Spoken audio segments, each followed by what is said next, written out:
Avant de prier, prenons d'abord un moment pour écouter la parole de Dieu, puis nous prierons ensemble. Nous finissons tous par nous habituer aux choses dont nous nous entourons. Plus nous nous exposons à quelque chose, plus cela devient familier, et bientôt cela nous paraît normal, même lorsque cela ne devrait pas l'être. Si vous faites régulièrement de l'exercice, votre corps s'adapte et vous aurez besoin de plus de résistance pour continuer à vous fortifier. Mais le même principe s'applique à votre cœur et à votre esprit. Si vous vivez assez longtemps dans un environnement dysfonctionnel, vous pourriez finir par croire que c'est normal.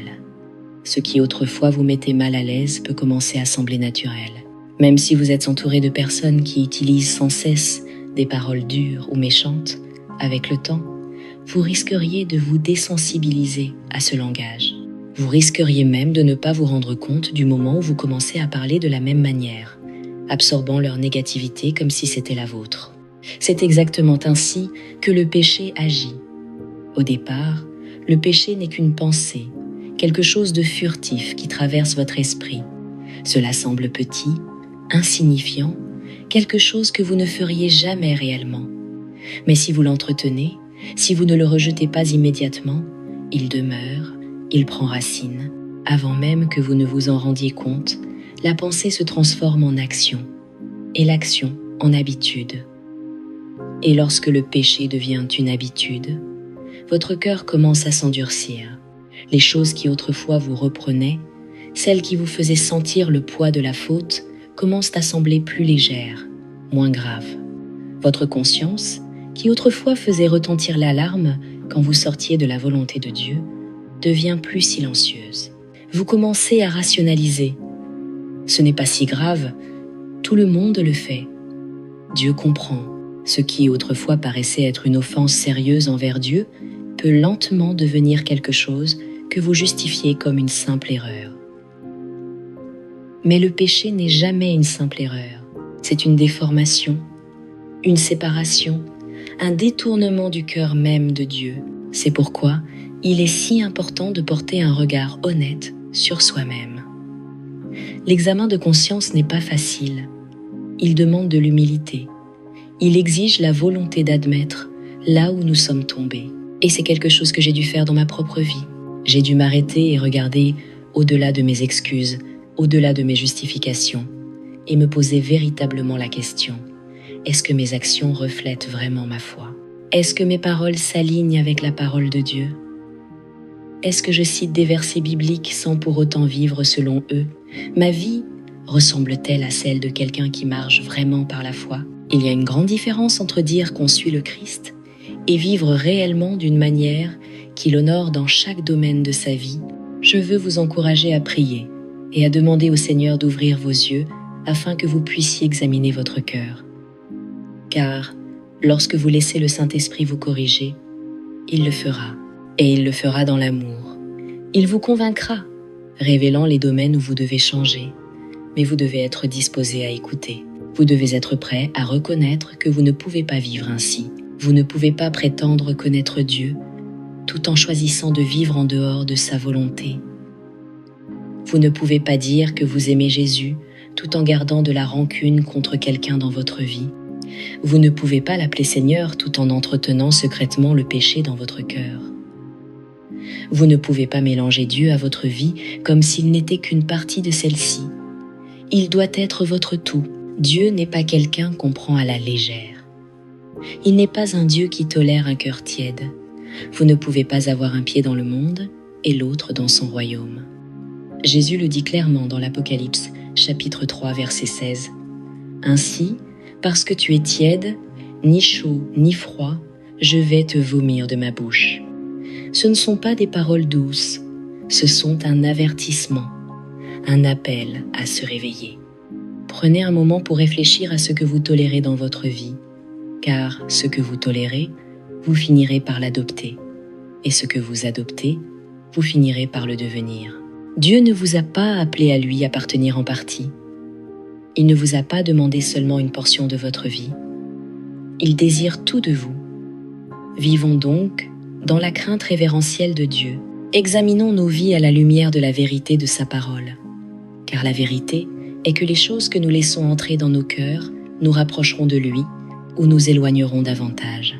Et lorsque viendra le jour où vous vous tiendrez devant le Seigneur, verra-t-il un cœur qui lui appartenait vraiment? Ou verra-t-il quelqu'un qui ne l'a suivi qu'à moitié? Que ce soit le moment où vous le choisissez pleinement. Plus de compromis, plus d'excuses, plus de foi tiède.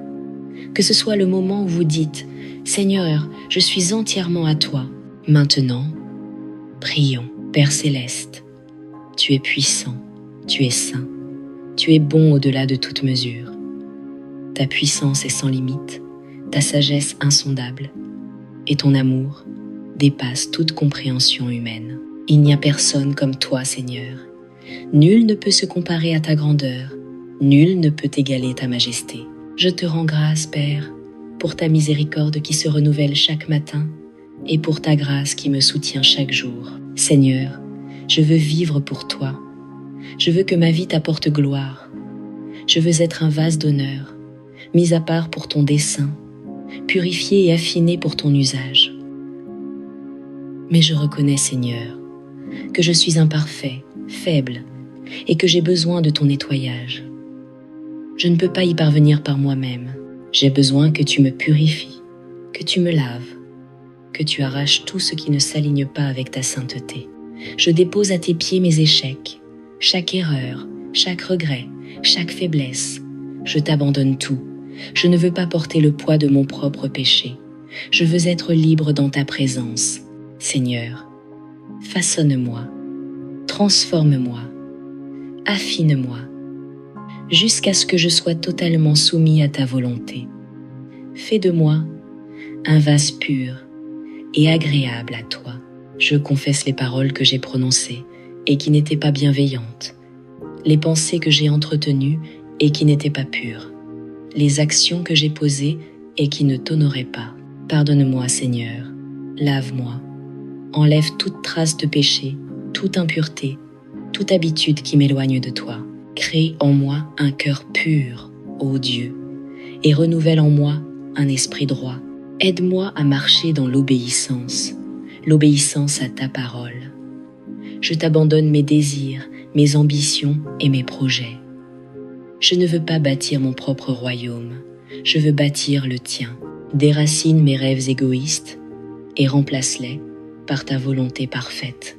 Fais de moi la personne que tu as voulu, quelqu'un qui reflète ta justice, qui parle avec sagesse et amour, qui marche dans l'humilité et la grâce. Sanctifie-moi, Seigneur, mets-moi à part pour ton dessein. Remplis-moi d'une faim profonde pour ta parole, qu'elle soit mon pain quotidien, la nourriture de mon âme.